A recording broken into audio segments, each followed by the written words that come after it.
What is Gold's Derby? Oh, Gold Derby. It's a website we track entertainment awards. So for instance, your Emmy win for Friday Night Lights a few years ago was Okay. seemed like an upset that year. You might get more attention for this potentially. What are your thoughts on that whole award scene? Well, I hope that you're right. You play, brothers with a very contentious relationship in Bloodlines. Sort of the favorite son and the black sheep. What attracted you to these roles on this particular show? I think it was the quality of the guys that we were going to be working with. They the Kesslers and Mr. Zellman. They kind of made us an offer that we couldn't refuse. That's fair. Pretty much. I mean, it was just it was a lay down misère that it was a good thing, and they are really good at what they do, and you feel a part of it, and that was big. Could you relate at all to this, complex family dynamic?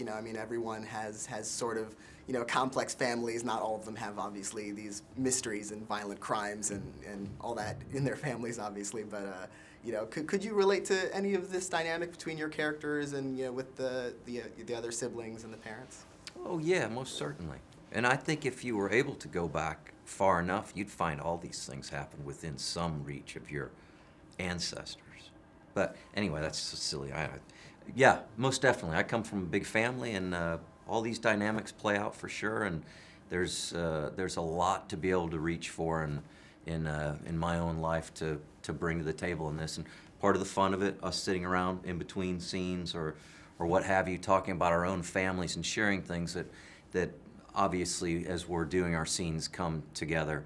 And so if you know something personal about someone's family in the scene, you can work the dialogue and jab them with it, and it brings that life to it. A lot of fun. Yeah, and, one of the themes of the show is how not everyone is what they seem. Not all families are what they seem. Even good guys, quote unquote good guys, may not be as all they're cracked up to be. Was that darker side of these characters part of the appeal of the show as actors?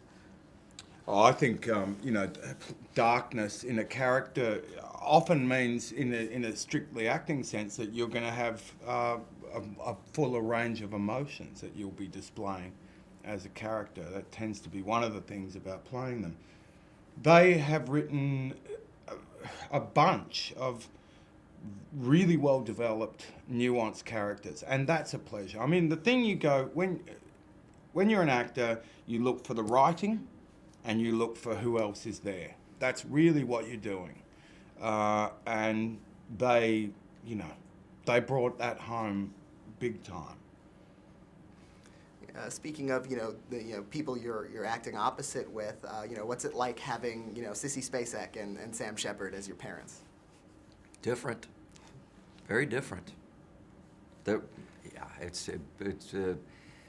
It's fantastic. You're getting to meet people who've been in the business and know what they're doing and share stories and work with them. But in the long run, everyone sits down and you take off all those clothes and you're working with actors, and it's actors going at each other, and that's the fun. It's the sport of acting once you get there. And good people, great actors. That sport's a lot of fun. Maybe one of the challenges of the show is you have to develop these sorts of relationships in a very short time, where there's a lifetime of history between your characters. How did you work together to sort of make that relationship feel really lived in? Well, I'm a good liar. How about you? He is a fantastic. I'm not going to disagree. No, can I answer the question? Oh no. I think you find a lot of that stuff within the writing as well.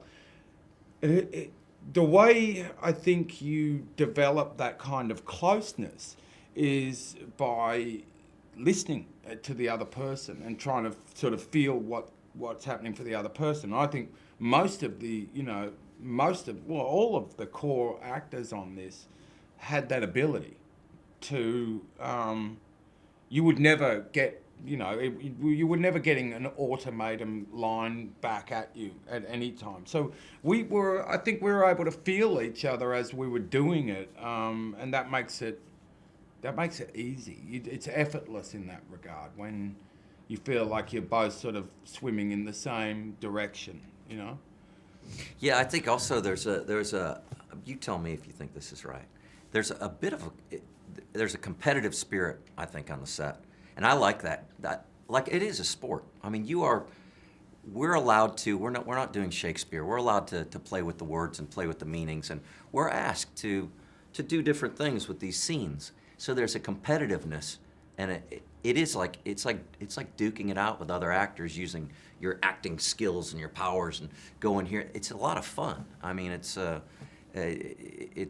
dynamic, the way everything works on our set.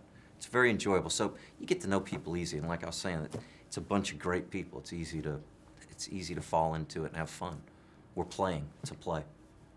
Now, the show has this flash-forward structure where, periodically we see events that happen in the near future to these characters, how things go downhill for them. And in that very first episode, there are these very intense scenes of you two in the swamp and the rain and struggling. And, what was it like filming that in, like, the very first episode of the show to, get into material of that kind of intensity and physicality? The days when we were shooting the sequence involving we two, they were just nasty days. They were brutal. They were just generally really nasty days. They were tough. They were nasty days. There's nothing else to say. It's brackish swamp water. At one point when you see us swimming together, let me tell you, that brackish swamp water, you know what that stuff tastes like? Something I just cannot say on camera. It is nasty, and there's something else that people may not know about. We're working with the tide comes in, the tide goes out. So the tide's gone out, and that's what we're working on. So we got to finish this before the tide comes back in. They've got the rain trees going. Of course, that never works. One generator falls out. So everything's rushing. Now people are getting angry. You're getting ready to do all this stuff. Well, no one tells you about the sea lice. Well, what is a sea lice? Little tiny microorganisms that after about a half an hour feel like someone's like sticking pins in you all over the place. So you're constantly doing this while you're waiting to shoot. It was pretty full out insane. But it was, and it looks awesome. So, yeah. Yeah. And look, and that stuff going in. You'll deal with, as an actor, you'll accept a lot of discomfort if you feel like what's going to be left is good. Yeah. It's... sea lice, yeah. Yeah. You'll deal with the sea lice, Sea lice. Have you ever heard of such a thing? Sea lice. Not until now. You learn something new every day. I didn't either. And of course the Florida locale is such an important aspect of the story and difficult, obviously, in scenes like that. What was that? What did that contribute to the show, do you think? Full on another character. Yeah. I mean, it's I guess I haven't seen many things shot down there or and seen it so specifically shown maybe the way it is. It's a very interesting place. I'd never been there before, and it's not what you think it is. There's many layers to the Florida Keys, for sure. Yeah. That's the thing about it. It's beautiful. It's so picture-perfect beautiful. Truly. But there are a lot of facets, and there's a lot of history in that place. Hey, just not for nothing, but see this place back here? Mm-hmm. So if you go down the beach about 150 yards, there's a tree, coconut trees, they drop their coconuts. And most coconut trees, they lean out towards the water. You'll see them, they bend, like, in the photos, any tree. It's because they want to drop their coconuts in the water. It's evolution, right? Well, there's one coconut tree down there that comes up literally about 2 feet off the water and it extends about 20, 30 feet and then goes up. And that's the famous coconut tree that we found out when we first got there. The first day, just to go look at this set, we looked down and there's all these beautiful girls down there laying on this tree. That's the famous tree that you see all the swimsuit models and it's just 150 yards down the street from our house right here. That was a benefit of the Keys right there, don't you think? Yeah. And I was excited about it. I think you were too. Come on. Look, all of us were going that way. Guys, come back. Oh, yeah. It was a happy coincidence. Oh, it's fantastic. That was occurring so near our house. It made up for the sea lice, I'll tell you that. Well, right? Well, thank you very much for talking to me, Yeah. and congratulations on the show, and best of luck with any future sea lice. Thank you very much.